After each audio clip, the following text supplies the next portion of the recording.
Hi friends, welcome to London Tamil kitchen. இன்றைக்கு நான் பைத்தம் பணியாரம் ரெசிபியோட வந்திருக்கிறேன். பைத்தம் பணியாரம் எப்படி நான் செய்கிறேன்னு சொல்லி பார்ப்போம் வாங்கும். அனைவருக்கும் இனிய ஆங்கில புத்தாண்டு வாழ்த்துக்கள். பயற்றம் பணியாரம் செய்வதற்கு தேவையான பொருட்கள்: 1200 கிராம் பயறு. கழுவின பயறு வேண்டினீங்கள் என்று சொல்லி சொன்னால் நீங்கள் கழுவ தேவையில்லை, அப்படியே போட்டு வறுக்கலாம். கழுவாத பயறு வேண்டினீங்கள்னு சொல்லி சொன்னால் நீங்கள் கழுவி வெயிலில் காய விட்டுத்தான் வறுத்தெடுக்கணும். இது பாதி பயறு, கோது நீக்கின பயறு எடுத்து வச்சிருக்கிறேன். 1 கிலோ சீனி, டெசிகேட்டட் கோகோனட். இந்த டெசிகேட்டட் கோகோனட்டில் பார்த்தீங்களான்னு சொன்னால் மீடியம், ஃபைன்னு சொல்லி டிஃப்ரெண்ட் சைஸில் இருக்குது. நாங்கள் இந்த மீடியம் தான் வேண்டணும். இந்த டெசிகேட்டட் கோகோனட்டும் 1 கிலோ தேவை. 4 டேபிள் ஸ்பூன் சின்ன சீரகம். நீங்கள் இந்த சீரகம் டேபிள் ஸ்பூனில் எடுக்கல, இப்படி மட்டமாக தான் எடுக்கணும், குவிச்சு எடுக்கக்கூடாது. 4 டேபிள் ஸ்பூன் நற்சீரகம், அதாவது சின்ன சீரகம்.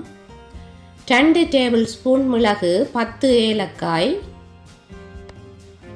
1 டீஸ்பூன் உப்பு, 1 டீஸ்பூன் மஞ்சள். வறுத்த அரிசிமா நான் 200 கிராம் போடுறேன். நீங்கள் விரும்பினால் 100 கிராம் போடலாம். அரிசிமா கூட போட விருப்பம் இல்லைன்னு சொன்னால் குறைய போடலாம். விரும்பினா 1 கையளவு அரிசிமாவும் போடலாம், அது உங்களோட விருப்பம். இவ்வளவு பொருட்களும் பைத்தம் உருண்டை உள்பகுதி செய்கிறதுக்கு தேவையான பொருட்கள். பயரை வறுத்தெடுக்கணும். அடுப்பை மீடியம் ஹீட்டில் ஆன் பண்ணி விட்டு இந்த பயரை வறுத்தெடுக்கிறேன். பொன்னிறமாக வரத்தக்கதாக வறுத்தெடுக்கணும். இப்போ பயரை பார்த்தீங்களா வறுபட்டுட்டுது.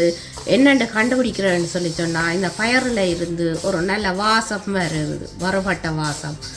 அதோட இந்த பயரும் முதல் இருந்ததை விட டார்க் கலராக இருக்குது.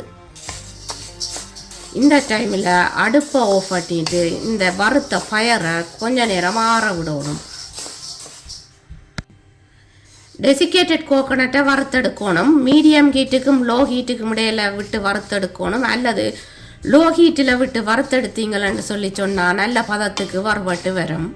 டெசிகேட்டட் கோகோனட் போட்டு நாங்கள் பைத்தம் பணியாரம் செய்தோம்னு சொல்லி சொன்னால் பைத்தம் பணியாரம் நிறைய காலத்துக்கு, அதாவது 1 மாதத்துக்கு மேலே பழுதாகாமல் இருக்கும். 500 கிராம் டெசிகேட்டட் கோகோனட்டை தான் முதல் வறுத்தெடுக்கிறேன். பாதியாக வறுத்தெடுத்தோம்டா வறுக்கவும் ஈஸியாக இருக்கும், நல்ல பதத்துக்கு வறுத்தெடுக்கக்கூடிய மாதிரியும் இருக்கும். நீங்கள் ஃப்ரெஷ் தேங்காய் எடுக்க போகிறீங்களன்னு சொல்லி சொன்னால் தேங்காய் பூவை திருவி வெயிலில் காய விட்டு தான் வறுத்தெடுக்கணும். அப்படி நீங்கள் தேங்காய் பூவை காய விடாமல் வறுத்தெடுத்தீங்களன்னு சொல்லி சொன்னால் கொஞ்ச நாளையில் இந்த பைத்தம் பணியாரம் பழுதாக போயிடும். தேங்காய் பூவை இப்படி நல்ல ப்ரௌன் கலராக வரத்தக்கதாக வறுத்தெடுக்கணும். இப்படி ப்ரௌன் கலராக வந்த உடனே அடுப்பை ஆஃப் பண்ணி கொஞ்ச நேரம் இந்த தேங்காய் பூவை ஆற விடணும். அடுத்ததாக சீரகம், மிளகு, ஏலக்காயை வறுத்தெடுக்கணும்.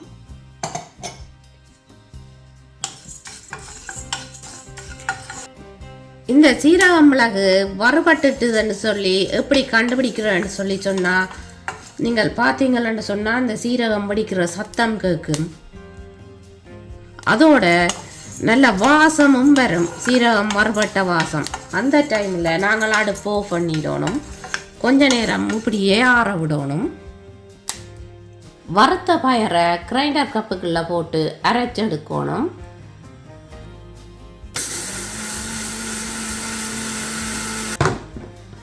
அரைச்ச மாவை கட்டை இல்லாமல் அரைச்செடுக்கணும். வறுத்து வச்சிருக்கிற பயர் முழுவதையும் இப்படி நல்ல மாவா அரைச்செடுக்கணும். சீனியை கிரைண்டர் கப்புக்குள்ளே போட்டு அரைச்செடுக்கணும்.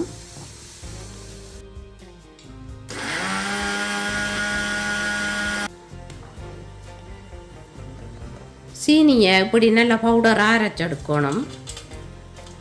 1 கிலோ சீனியையும் அரைச்சி போட்டாச்சு.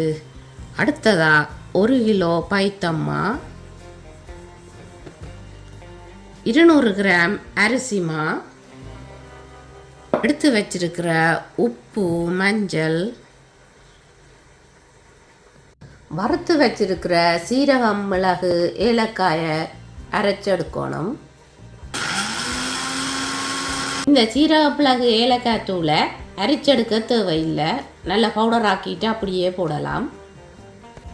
அரைச்சி வச்சிருக்கிற சீரகம், மிளகு, ஏலக்காய் தூளை போடணும்.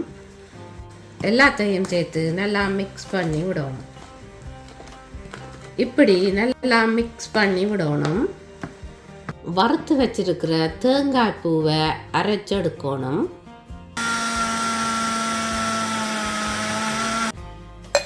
இந்த வறுத்த தேங்காய் பூவை எண்ணெய் பெயர்ந்து வரத்துக்கு தான் அரைச்செடுக்கணும். அப்போ நாங்கள் கிளறி திரும்ப 2-3 தரம் அரைச்சோம்னு சொன்னால் தான் எண்ணெய் பெயர்ந்து வரும். தேங்காய் பூ எப்படி எண்ணெய் பெயர்ந்து வந்திருக்குதுன்னு பாருங்க. வறுத்த தேங்காய் பூ எல்லாத்தையும் அரைச்சு மாவுக்குள்ள போடுறேன். மீடியம் சைஸ் டெசிகேட்டட் கோகோனட் வேண்டினீங்கள்னு சொல்லி சொன்னாதான் இப்படி நல்லா எண்ணெய் பெயர்ந்து வரும். இப்போ இந்த தேங்காய் பூவையும் இந்த மாவையும் சேர்த்து நல்லா பிணைஞ்சு குழைக்கணும்.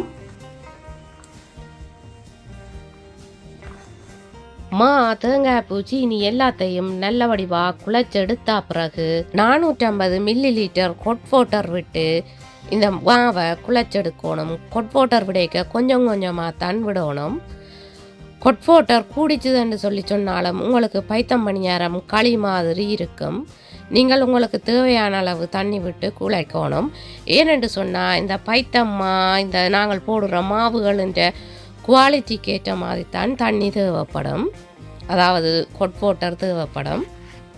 இனி இந்த கலந்து வச்சிருக்கிற மாவை நாங்கள் கிரைண்டர் கப்புக்குள்ள அல்லது ஃபுட் ப்ராசஸருக்குள்ள போட்டு மிக்ஸ் பண்ணி எடுக்கணும்.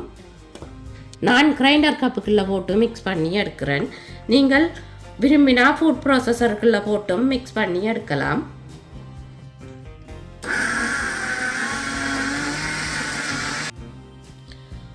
மிக்ஸ் பண்ணப்பட்டா இப்படி பார்த்தீங்களா கிரைண்டர் கப்பின் சைட்டில் போய் ஒட்டின மாதிரி நிற்கும். கொஞ்சம் கொஞ்சமாக மாவை கிரைண்டரில் போட்டு மிக்ஸ் பண்ணி பாத்திரம் ஒன்றுக்குள்ளே போடுறேன். அரைச்ச உளிர்ற பதம் இல்லாமல் இப்படி கொஞ்சம் குழஞ்ச மாதிரி இருக்கணும். எங்களுக்கு தண்ணியின் அளவு சரியோண்டு எப்படி பார்க்குறேன்னு சொல்லி சொன்னால் நாங்கள் உருண்டை பிடிச்சி பார்க்கணும். உருண்டை பிடிக்கக்கூடிய மாதிரி இருந்ததுன்னு சொன்னால் எங்களுக்கு தண்ணின்ற அளவு சரியாக இருக்கும்.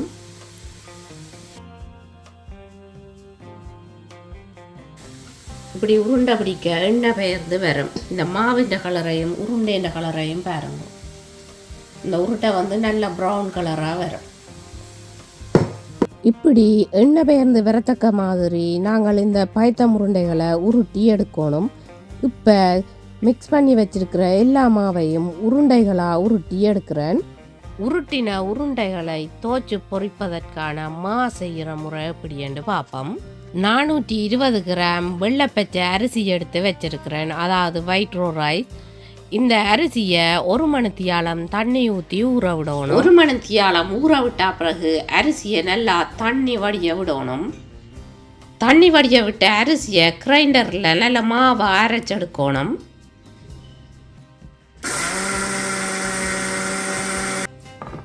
அரைச்ச மாவை அரிதட்டில் போட்டு அரிச்செடுக்கணும். அரிசியை முழுவதுமாக அரிச்சு எடுத்த பிறகு மீதமாவார கட்டையை நாங்கள் வீசணும். அரிச்செடுத்த அரிசி மாவில் 400 கிராம் எடுத்து வச்சுக்கிறேன், அதாவது வறுக்காத அரிசி மா. 100 கிராம் அவிச்ச கோதுமை மா, 1 டீஸ்பூன் மஞ்சள் தூள், 1 டீஸ்பூன் உப்பு, எல்லாத்தையும் ஒண்டா போட்டு மிக்ஸ் பண்ணணும்.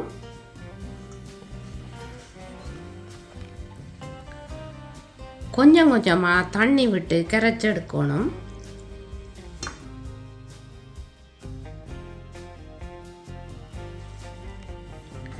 இப்படி தண்ணி பதத்துக்கு கரைச்செடுக்கணும்.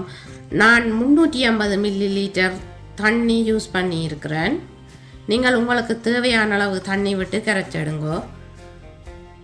பைத்தமணியாரத்தில் ஒட்டி பிடிச்சு நிற்கக்கூடிய மாதிரி இருக்கணும். கூட திக்காக இருந்தாலும் கடிக்க கஷ்டமாக இருக்கும். ஒரு தின்னான லேயராக வரத்தக்கதாக கரைச்செடுக்கணும். அதாவது பைத்தமணியாரத்தில் தின்னான லேயராக ஒட்டி வரக்கூடிய பதத்துக்கு நாங்கள் தன்மையாக கரைச்செடுக்கணும்.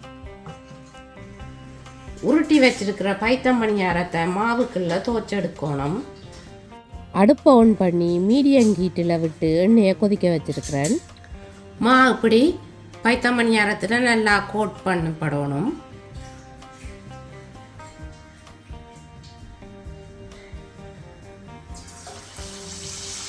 உருட்டி வச்சிருக்கிற பைத்தம்பணியாரங்களை நீங்கள் உடனேயும் மாத்தோச்சு பொரிக்கலாம், அல்லது அடுத்த நாளும் மாத்தோச்சு ஒன்றில் ஒன்று முட்டாத மாதிரி தள்ளி தள்ளி போடணும். அப்போத்தான் பைத்தம்பணியாரம் ஒன்றோடு ஒன்று ஒட்டுப்படாமல் வரும்.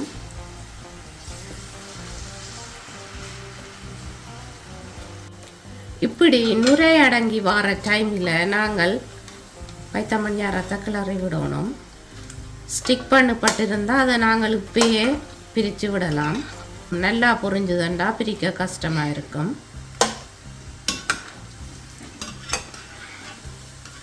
நீங்கள் கன நேரம் பொரிய விடக்கூடாது. கன நேரம் பொரிய விட்டீங்களன்னு சொல்லி சொன்னால் கடிக்கிறதுக்கு கஷ்டமாக இருக்கும். பைத்தம்பணியாரத்தை பார்த்தீங்களா, இந்த முருகலாக வரைக்கில்ல, இந்த முருகலாக இருக்கேக்கில்ல நாங்கள் அடுப்பில் இருந்து இறக்கிடணும். பைத்தம்பணியாரம் இப்படி வந்துருக்குதுன்னு பாருங்க. இப்படி மெல்லிசா கோட் பண்ணப்படக்கூடிய மாதிரி இருக்கணும். இப்படி ஒயிலுக்குள்ள இருக்கிற இந்த துகள்களை நாங்கள் எடுத்து வீசணும், அல்லது எண்ணெய் கருத்திடும்.